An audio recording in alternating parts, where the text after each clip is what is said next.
Iron ബോക്സിൽ നിന്ന് ഷോക്കേറ്റ് ദാരുണാന്ത്യം.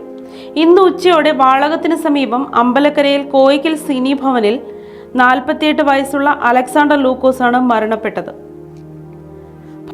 ഭാര്യ രാജി ഉമ്മന്നൂർ പഞ്ചായത്തിൽ ഹരിതകർമ്മസേനയിൽ ജോലി ചെയ്യുന്ന ആളാണ്. ഉച്ചയ്ക്ക് താൻ വീട്ടിലേക്ക് ഫോൺ ചെയ്തപ്പോൾ എടുക്കാത്തതിനെ തുടർന്ന് അയൽവാസിയെ വിളിച്ച് അന്വേഷിക്കുകയുണ്ടായി. അപ്പോൾ തന്നെ അയൽവാസി ഈ വീട്ടിൽ വന്ന് ജനലിലൂടെ നോക്കിയപ്പോൾ അയൺ ബോക്സ് നെഞ്ചിൽ ചേർത്ത് വച്ച് ഭിത്തിയോട് ചാരി കിടക്കുന്ന നിലയിലാണ് കാണപ്പെട്ടത്.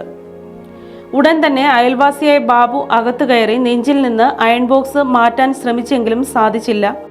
അപ്പോൾ തന്നെ സ്വിച്ച് ഓഫ് ചെയ്ത് അയൺ ബോക്സ് നെഞ്ചിൽ നിന്ന് മാറ്റുകയും പിന്നീട് നെഞ്ചിൽ തട്ടി നോക്കിയപ്പോൾ അനക്കമില്ലാത്തതിനെ തുടർന്ന് നിലവിളിച്ചു നാട്ടുകാരെ കൂട്ടുകയും അപ്പോൾ തന്നെ ആംബുലൻസിൽ കൊട്ടാരക്കര ഗവൺമെന്റ് ഹോസ്പിറ്റലിൽ എത്തിക്കുകയും മരണം സ്ഥിരീകരിക്കുകയും ചെയ്തു. തുടർ നടപടികൾക്കായി മൃതദേഹം കൊട്ടാരക്കര താലൂക്ക് ഹോസ്പിറ്റലിൽ സൂക്ഷിച്ചിട്ടുണ്ട്. സംഭവിച്ച മരക്കം പോയിട്ടുണ്ടിരുന്നത്. അപ്പോൾ പുള്ളിയുടെ ഭാര്യയെ വിളിച്ചിട്ട് പറഞ്ഞ് ബാബുച്ചാൻ പോയി വീട്ടിൽ നോക്കാൻ പറഞ്ഞു. ഫോൺ വിളിച്ച് കിട്ടുന്നതല്ല എന്ന് പറഞ്ഞു. എൻ്റെ കുഞ്ഞിനെ വിട്ടു. അവന് 9 വയസ്സ് പ്രായം. അപ്പം ഭിത്തിയെ ചാരി ഇങ്ങനെ കിടക്കുകയാണ്. ഞാൻ പോയി ഇടിച്ചു നോക്കിയപ്പം ആൾ പോയി അപ്പോഴത്തേക്ക് വിളിച്ചു പോയി. അങ്ങനെ ആൾക്കാർ ഓടി വന്നു. അങ്ങനെ ആംബുലൻസ് വിളിക്കുന്നു, ഹോസ്പിറ്റലിൽ കൊണ്ടുവരുന്നു. അതാണ് സംഭവിച്ചത്. കറണ്ട് അടിച്ചാണ് തേപ്പോട്ടി ഒട്ടിയിരുന്നത്. ഞാൻ തേപ്പോട്ടി മേപ്പോട്ടി പിടിച്ചിട്ട് വരുന്നില്ല. അപ്പോഴത്തേക്ക് ഇങ്ങനെ നിന്നുകൊണ്ട് ഓഫ് ചെയ്തതിന് ശേഷമാണ് തേപ്പോട്ടി വരുന്നത്. വീട്ടിലാരുമില്ലായിരുന്നു. പുള്ളി ശ്രീകൃത്യയുടെ ഇത് കവർ പറക്കാൻ പോകും. മുന്നൂർ പഞ്ചായത്തിലാണ് ജോലി. അങ്ങനെ പോയതാണ്. വൈഫാണ്. ഒരു മോനും ഉണ്ട്. അതെ, സ്ഥലം അമ്പലക്കര. അതെ, ഞാനാണ് ഏറ്റവും തൊട്ട് എന്ത് കാര്യങ്ങളും എന്നോടാണ് പറയുന്നതും വരുന്നതും പോകുന്നതും ഒക്കെ.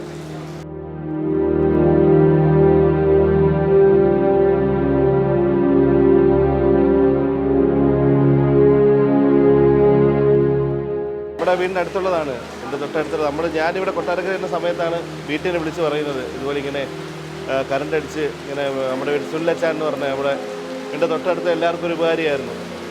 കേട്ടപ്പോൾ വളരെ സങ്കടമായി പോയി. അങ്ങനെ ഇവിടെ വന്നപ്പോഴാണ് തേപ്പോട്ടീൻ്റെ കറണ്ട് അടിച്ചാണെന്ന് അറിഞ്ഞത്.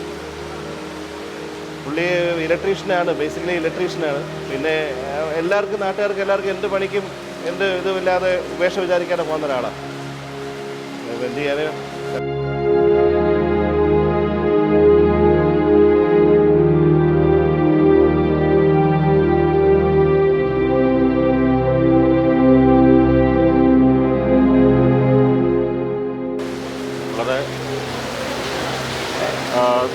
ഭാര്യ ഹരിതകർമ്മസേന അംഗമാണ്. അതുപോലെ തന്നെ വളരെ കഷ്ടപ്പെട്ടുള്ള ഒരു ജീവിതത്തിൽ നിന്ന് മുന്നോട്ട് വന്നുകൊണ്ടിരിക്കുന്ന സമയത്താണ് അകാലത്തിൽ പൊളിഞ്ഞത്. ആകസ്മികമായി ഇന്ന് ഉച്ച കഴിഞ്ഞാണ്ട് തേപ്പോട്ടി എടുത്ത് തേച്ചുകൊണ്ടിരിക്കുന്ന സമയത്താണ്, ഷർട്ടും മുണ്ടൊക്കെ തേച്ചുകൊണ്ടിരിക്കുന്ന സമയത്താണ് പെട്ടെന്ന് ഷോക്കേറ്റ് മരിക്കുന്നത്. ഞങ്ങൾക്കെല്ലാവർക്കും ഒരു ഞെട്ടലായിപ്പോയി. ഇന്ത്യൻ നാഷണൽ കോൺഗ്രസിന് എന്നും ഒരു താങ്ങും തളർന്നതുമായി നിന്നൊരു കുടുംബമാണത്. അകാലത്തിൽ പൊളിഞ്ഞ സുനിലിന് എൻ്റെ ആത്മാവിന് നിത്യശാന്തി നേരുന്നു. ആ കുടുംബത്തിൻ്റെ ദുഃഖത്തിൽ ഞങ്ങളും പങ്കുചേരുന്നു.